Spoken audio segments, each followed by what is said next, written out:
Konnichiwa, I'm Ono. In this video, I'm going to share what you should pack for your trip to Japan. If it's your first time traveling to Japan, you might be unsure of what to pack.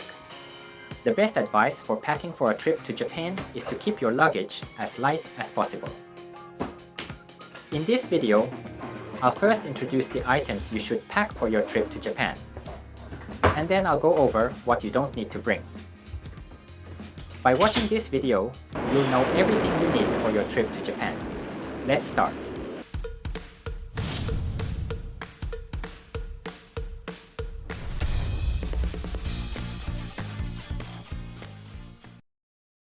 Number 1. Clothes.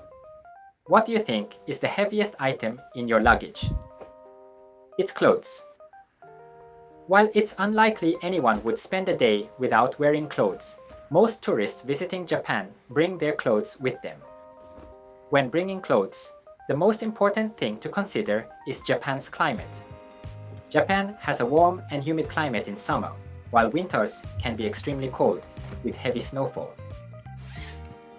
Therefore, the clothes you need to bring vary greatly depending on the season you're visiting. As summer is approaching, a t-shirt and shorts should suffice. Since you might sweat, it's also good to have a towel or a portable fan. Next, from March to May, and from October to November, it might be a bit chilly with just a t-shirt and shorts. So, it's common to wear something over your t-shirt or to wear long pants. Spring and autumn are transitional seasons, so it can be hot or cold depending on the day. Therefore, it's a good idea to dress in layers that you can easily add or remove. Lastly, winter in Japan is extremely cold. Layering is essential. When going out, it's a good idea to wear a coat over a sweater. For extra warmth, wearing gloves and a scarf is recommended.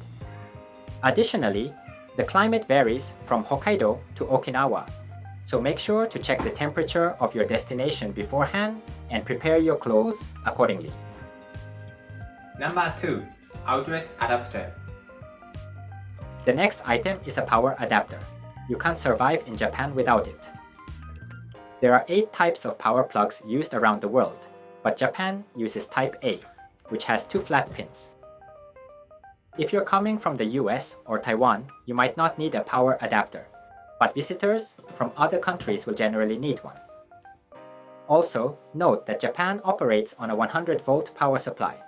Therefore, some devices might require a travel adapter to switch voltage levels.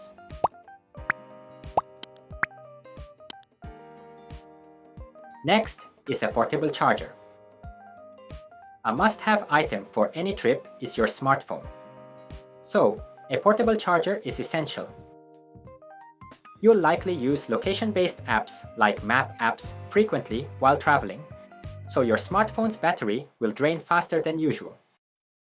It's a good idea to keep a portable charger in your bag for emergencies. Number 4. Wallet and cash. The fourth item is a wallet. As I've mentioned in previous videos, cash is still the primary payment method in Japan. Whether you're eating at a local ramen shop or trying street food, some places only accept cash. Additionally, when visiting traditional shrines and temples, the entrance fees are always paid in cash. Since you'll be using cash frequently in Japan, be sure to carry a wallet. For recommended currency exchange spots in Japan, check out this video after you finish watching this. The next item to bring is plastic bags. You shouldn't forget plastic bags when traveling in Japan. While Japan is one of the cleanest countries in the world, public trash cans are rare. So you'll need to carry your trash, such as drink cups and plastic bottles. Putting trash directly into your bag might cause leaks, so it's better to store it in plastic bags. Due to government policies, plastic bags in Japan are not free, so bringing your own can be useful in various situations.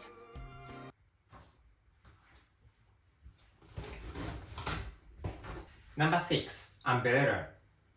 The sixth item I recommend is an umbrella.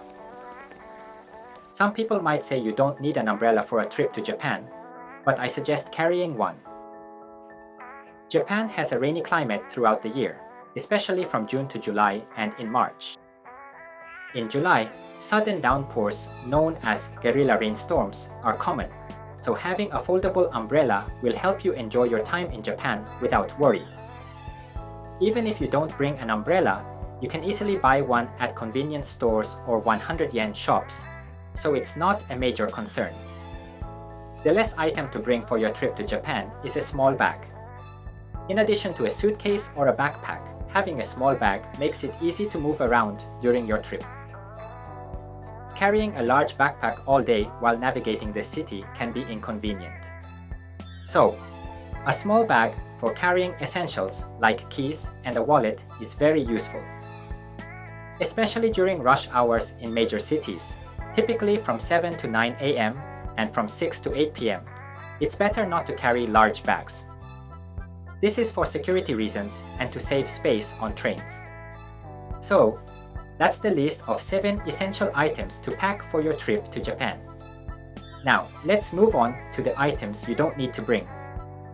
By reducing the amount of luggage, you won't have to carry large bags around, and you'll have more space to buy souvenirs. First, shampoo. Most hotels in Japan provide shampoo. Therefore, there's no need to pack shampoo or soap. Hotels also provide disposable toothbrushes and razors, so you don't need to bring those either.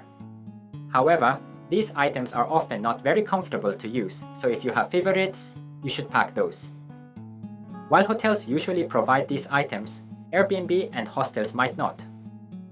So, check the accommodations website beforehand. Additionally, pajamas and robes are provided in most hotels, so you don't need to bring them. Depending on where you stay, most hotels will have pajamas. I have covered what to pack and what not to pack for your trip to Japan. Don't worry if you forget something. Japan's infrastructure is well developed, and it's easy to find what you need while traveling. Items like t-shirts, charging cables, toothbrushes, and socks are available at convenience stores and 100 yen shops. In big cities, you can find these items very easily, but it might be harder to find specific items if you're outside the city. Finally, remember that if you're visiting multiple destinations, you'll need to carry your own large suitcases or bags. Keeping your luggage light is important for this reason. Airlines also have weight restrictions, so consider this to avoid issues at the airport. In the end, there's no perfect way to pack. If you have useful packing tips, please share them in the comments. Lastly, I regularly share information about Japanese culture and travel in Japan. If you're planning a trip to Japan, please subscribe to my channel. Thank you for watching until the end.